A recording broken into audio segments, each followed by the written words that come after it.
আসসালামু আলাইকুম প্রিয় দর্শক, অন্য মঞ্চের আলাপচারিতায় আপনাদের সকলকে আমন্ত্রণ জানাচ্ছি। থাম্বনেলে পোস্টমর্টেম শব্দটি দেখে অনেকেই হয়তো চমকে গিয়েছেন, ভাবছেন এটা কেন লিখেছি। পোস্টমর্টেম শব্দটি ইংরেজি, বাংলা একটা প্রতিশব্দ আছে বটে, সব ব্যবচ্ছেদ। তবে সেটা বেশ শিক্ষিত বাঙালি ছাড়া অন্যদের অজানা। গা-গঞ্জের অশিক্ষিত চাষাভুষো মানুষও পোস্টমর্টেম জানেন, বোঝেন। তারা হয়তো পোস্টমর্টেম বলেন না, পোস্টমর্টেম, কিন্তু ব্যাপারটা একই। এর সহজ মানে হলো মৃতদেহ কাটাছেঁড়া করে আসল জিনিসটি খুঁজে বের করার নাম হচ্ছে পোস্টমর্টেম। আসল জিনিসটি মানে আসল জিনিসটি হলো মৃত্যুর কারণ।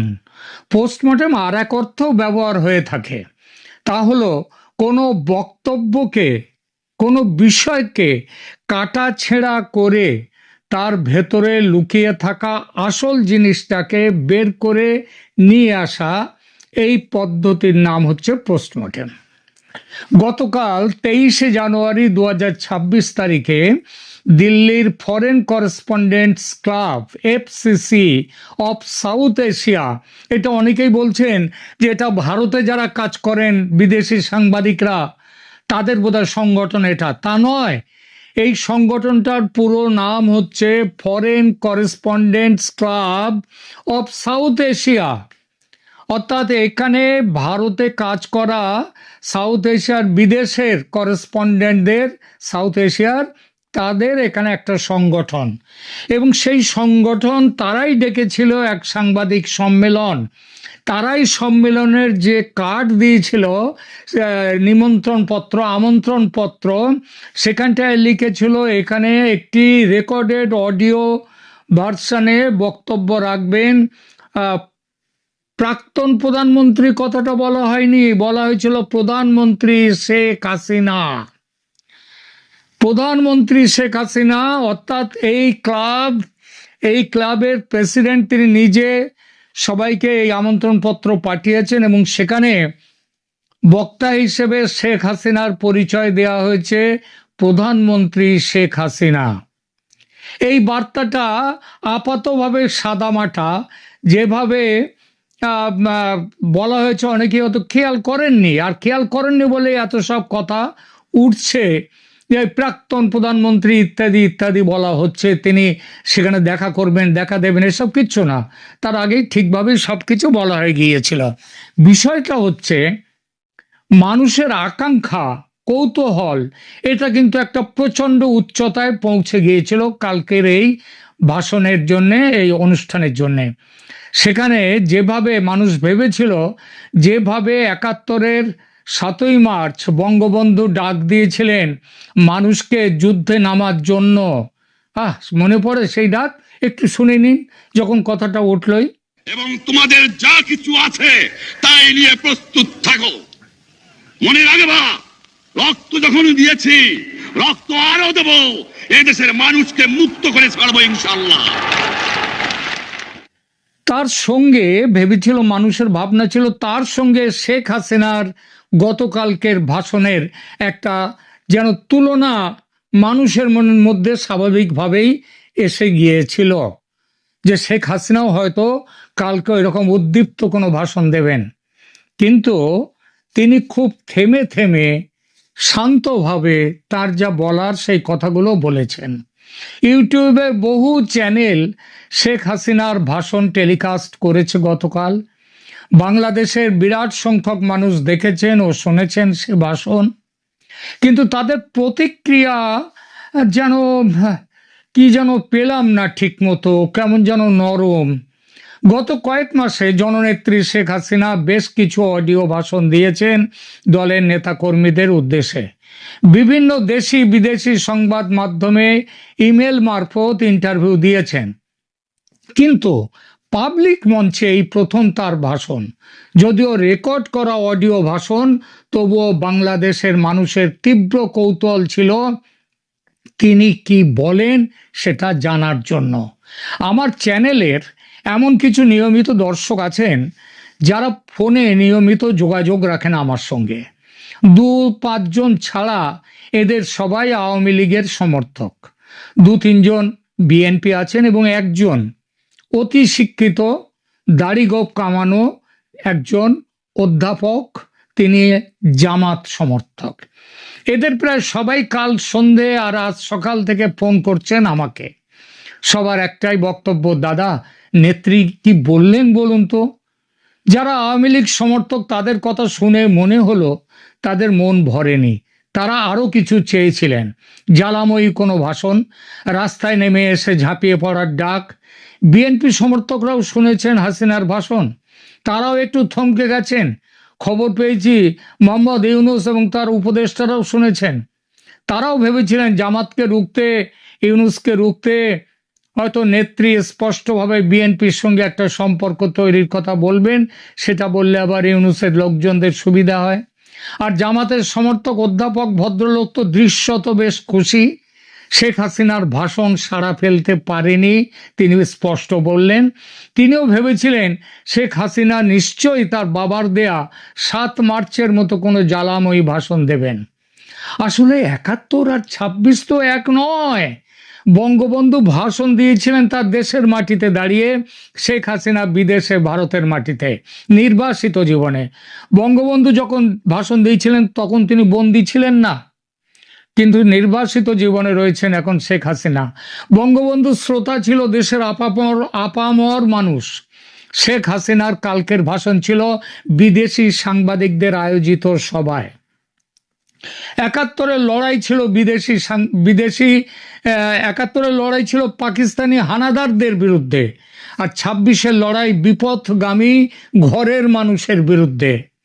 তাছাড়া গত 55 বছরে গঙ্গা, মেঘনা, পদ্মা, যমুনা দিয়ে অনেক জল গড়িয়ে গেছে। সুতরাং লড়াই বাঁচার লড়াই হলেও সে লড়াইতে অনেক ফারাক। তবু ভাব, ভাষা ও ভঙ্গির বড় সড়ো ফারাক থাকলেও যেটা বলার সেটা কিন্তু ঠিক বলেছেন শেখ হাসিনা। একটু খুঁটিয়ে দেখলে বোঝা যায় সেটা, আর সেটা দেখার জন্যেই এই পোস্টমর্টেম। নেত্রী ইংরেজিতে ভাষণ দিয়েছেন, তার মূল অংশটির সংক্ষিপ্ত বাংলা অনুবাদ করলে এরকম দাঁড়ায়: বাংলাদেশ আজ এক অতল গহ্বরের কিনারে দাঁড়িয়ে আছে। একটি বিধ্বস্ত রক্তাক্ত জাতি তার ইতিহাসের অন্যতম বিপজ্জনক অধ্যায় পার করছে। পুরো দেশ আজ এক বিশাল কারাগার, এক ফাঁসির মঞ্চ, এক মৃত্যু উপত্যকায় পরিণত হয়েছে। কি চমৎকার বাক্য চয়ন! খুনি ফ্যাসিস্ট ইউনূস একজন সুদখোর, অর্থ পাচারকারী, লুটেরা এবং দুর্নীতিবাজ, ক্ষমতালোভী, বিশ্বাসঘাতক। তার সর্বগ্রাসী কর্মকাণ্ডের মাধ্যমে আমাদের জাতিকে আজ রক্তশূন্য করে ফেলেছে এবং আমাদের মাতৃভূমির আত্মাকে কলঙ্কিত করেছে। এই চরম সংকটে পুরো জাতিকে আমাদের মহান মুক্তিযুদ্ধের চেতনায় ঐক্যবদ্ধ হতে হবে। যে কোনো মূল্যে এই জাতীয় শত্রুর বিদেশি সেবাদাস পুতুল সরকারকে উৎখাত করতে বাংলাদেশের সাহসী সন্তান ও কন্যাদের এগিয়ে আসতে হবে। শহীদের রক্তে লেখা সংবিধান রক্ষা ও পুনরুদ্ধার করতে হবে। আমাদের স্বাধীনতা পুনরুদ্ধার করতে হবে, সার্বভৌমত্ব রক্ষা করতে হবে এবং আমাদের গণতন্ত্রকে পুনরুজ্জীবিত করতে হবে। শেখ হাসিনার এই অডিও বার্তার যদি একটি রাজনৈতিক পোস্টমর্টেম বা ব্যবচ্ছেদ করা হয়, তবে এর শব্দ চয়ন, সুর এবং লক্ষ্য বস্তুর গভীরে বেশ কিছু গুরুত্বপূর্ণ ক্লিনিক্যাল বা একদম সেই ডাক্তারির দিক উন্মোচিত হয়। চিকিৎসা বিজ্ঞানের ভাষায় বলতে গেলে এই ভাষণটি ছিল একটি অ্যাগ্রেসিভ রেসাসিটেশন। মৃতপ্রায় রেসাসিটেশন মানে যে যখন কোনো মানুষ তার অজ্ঞান হয়ে পড়ে গেছে, তার জ্ঞান ফিরছে না, শ্বাস চলে যাচ্ছে, প্রায় শ্বাস খুঁজে পাওয়া যাচ্ছে না নাড়ি, তখন তার মুখে মুখ দিয়ে তাকে শ্বাস দিতে হয়, তাকে শ্বাস দিয়ে তার শ্বাস ফিরিয়ে আনতে হয়। এই এই পরিস্থিতিতে আজকে বাংলাদেশে আওয়ামী লীগের তাদের কোনো বাস্তবে সেইভাবে কোনো রকম তাদের কোনো রকম প্রচার কিংবা তাদের দেখা যাচ্ছে না মাঠে। সুতরাং এই সময়কে মৃতপ্রায় যদি ধরা হয়, এই মৃতপ্রায় রাজনৈতিক অস্তিত্বকে পুনরুজ্জীবিত করার একটা জোরালো চেষ্টা গতকাল এইভাবে অ্যাগ্রেসিভ রেসাসিটেশনের মাধ্যমে করলেন প্রধানমন্ত্রী শেখ হাসিনা। আবার আমিও বললাম প্রধানমন্ত্রী, কারণ তিনি হচ্ছেন ডি জুরে আর ডিফ্যাক্টো, মানে একটা হচ্ছে বাস্তবের প্রধানমন্ত্রী ডিফ্যাক্টো, আর একটা হচ্ছে খাতায় কলমে আইনত প্রধানমন্ত্রী হচ্ছেন শেখ হাসিনা। আর এখন যারা আছে, যারা ডিফ্যাক্টো প্রধানমন্ত্রী, ওই মোহাম্মদ ইউনূস, তিনি হচ্ছেন ডিফ্যাক্টো, এবং এটা হচ্ছে অবৈধ। এবার তিনি কি করলেন, এই বার্তাটির এই পোস্টমর্টেম রিপোর্টটা আমি একটু চেষ্টা করলাম আপনাদের সামনে তুলে ধরার একটু নতুনভাবে। বক্তব্য প্রথম হচ্ছে এক্সটার্নাল অ্যাপিয়ারেন্স, শেখ হাসিনার যে বাহ্যিক তার যে অ্যাপিয়ারেন্স, তার যে ছবিটা কাল ভাষণের সময় ছিল সেটা দেখুন এবং তার সুর এবং টোনটা ভাবুন। তিনি একটি শাড়ি পরে অত্যন্ত সাধারণভাবে তিনি এসে দাঁড়ালেন, তিনি দাঁড়িয়ে তার ভাষণটা শোনানো হলো, এইটাই তো ছিল। এর মধ্যে থেকে তাহলে বোঝা যায় যে তিনি অত্যন্ত সাধারণ হয়ে কিন্তু খুব দৃঢ় স্বরে তিনি তার বক্তব্য পেশ করেছেন, থেমে থেমে আস্তে আস্তে প্রগাঢ় তার বিশ্বাসের ভেতর থেকে। বক্তব্যের শুরুতেই তিনি বলেছেন অতল গহ্বর, অ্যাবিস, ব্লিডিং, রক্তাক্ত, ভ্যালি অফ ডেথ, মৃত্যু উপত্যকা।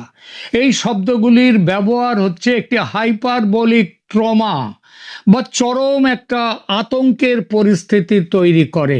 এটা শ্রোতার মনে ভয় এবং অস্থিরতা তৈরি করে। আমার দেশ আজ কোথায় গেছে, কোথায় রয়েছে আমরা, এই বর্তমান পরিস্থিতির ভয়াবহতা বোঝানোর এটা তিনি যেটা শব্দ ব্যবহার করেছেন, চমৎকার মনস্তাত্ত্বিক কৌশল। দ্বিতীয় আমরা আসি প্যাথোলজিক্যাল অ্যানালিসিসে। বক্তব্যে ডাক্তার ইউনূসের বিরুদ্ধে যে বিশেষণগুলো ব্যবহার করা হয়েছে তা রাজনৈতিক সমালোচনার সঙ্গে সঙ্গে ইউনূসের ব্যক্তিগত কালো পরিচয়গুলোকেও বিশ্বের সামনে উন্মুক্ত করে দিল। দেশের মানুষ ইউনূসকে এসব বিশেষণে আগে থেকেই বিশেষিত করেছে, এবার বিশ্বও জানবে, অর্থাৎ অল আউট লড়াইয়ের ডাক দিলেন।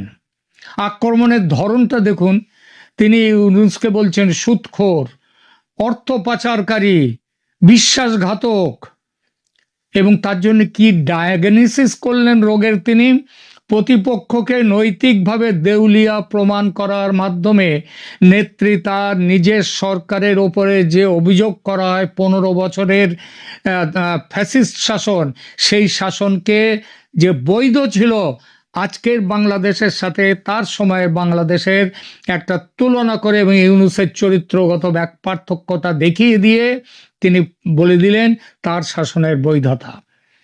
ইউনূস শাসনের ক্যারেক্টার অ্যাসাসিনেশন বা চরিত্র হননের মাধ্যমে তার সরকারকে অনেক ভালো রাজনৈতিক স্পেস দিলেন বিশ্বের সামনে। এরপরে আসুন কার্ডিওভাস্কুলার সিস্টেম, আবেগ ও জাতীয়তাবাদকে তিনি কিভাবে ব্যবহার করেছেন, তিনি কি বলেছেন। তিনি বারবার স্পিরিট অফ লিবারেশন ওয়ার, বাংলাদেশের জন্মই তো হচ্ছে এই লিবারেশন ওয়ার, মুক্তিযুদ্ধের চেতনায়, বাঙালি জাতীয়তাবাদের চেতনা এবং সংবিধানের কথা তিনি উল্লেখ করেছেন বারবার। এর কার্যকারিতাটা কি, তার দলীয় কর্মীদের শুধু নয়, দলের বাইরে যারা আছেন তাদের সঙ্গে একটা ইমোশনাল কানেক্ট বা আবেগীয় সংযোগের তিনি চেষ্টা করলেন এবং সেটা করতে সমর্থ হলেন। এটি এই বাঙালি জাতীয়তাবাদ, মুক্তিযুদ্ধের চেতনা, সংবিধান, এগুলো হচ্ছে বাংলাদেশের শরীরের মূল ধমনী। এই ধমনী কেটে রক্তপাত করা হচ্ছে, এখন মেরে ফেলার চেষ্টা হচ্ছে এই বাংলাদেশকে। এই কথা তিনি বুঝিয়ে দিলেন, যা শুনে কর্মীদের রক্তে উদ্দীপনা যোগাবে। সংবিধানের দোহাই দিয়েও তিনি বললেন যে অন্তর্বর্তীকালীন সরকার একটা বেআইনি পুতুল সরকার, বিদেশের হাতের খেলনা। এরপরে আসুন নার্ভাস সিস্টেম। কৌশলগত সংকেতটাতে তার বক্তব্যে কি উঠে আসে? বক্তব্যের সবচেয়ে গুরুত্বপূর্ণ অংশ হলো সরাসরি ওভারথ্রো করা, ইউনূস সরকারকে উৎখাত করার ডাক দেয়া।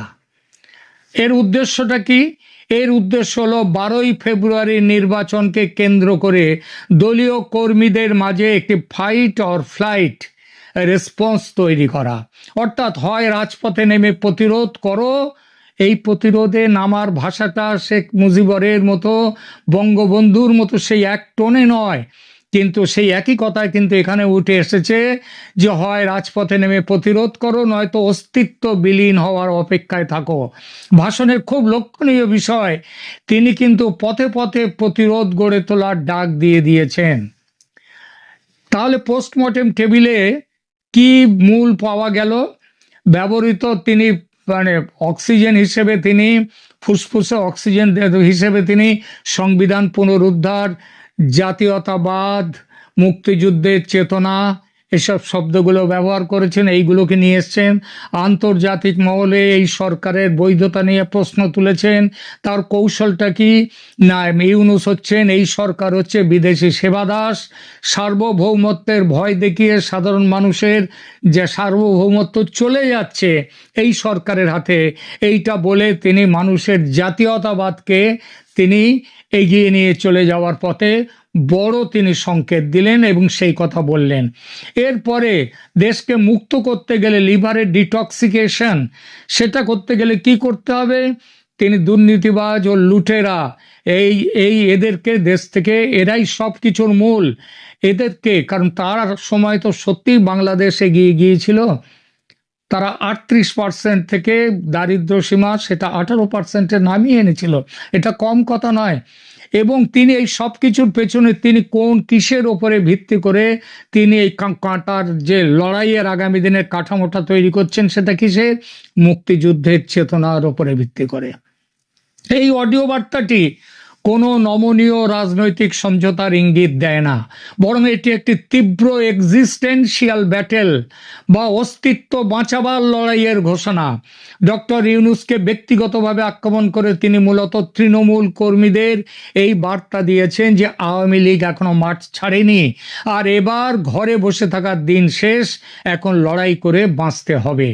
এই লড়াইয়ে আন্তর্জাতিক ন্যারেটিভ তৈরির জন্য ছিল কালকের সভা।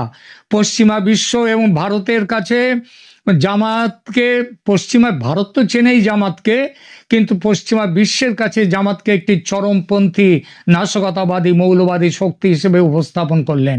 বিএনপির সমালোচনা না করে কেবল জামায়াতকে আক্রমণ করার মাধ্যমে তিনি বোঝাতে চেয়েছেন যে বর্তমান পরিস্থিতির সুবিধা নিয়ে বাংলাদেশে উগ্রবাদ মাথাছাড়া দিচ্ছে, এটি আন্তর্জাতিক মহলের ব্যাপকভাবে তিনি কিন্তু ছড়িয়ে দিলেন।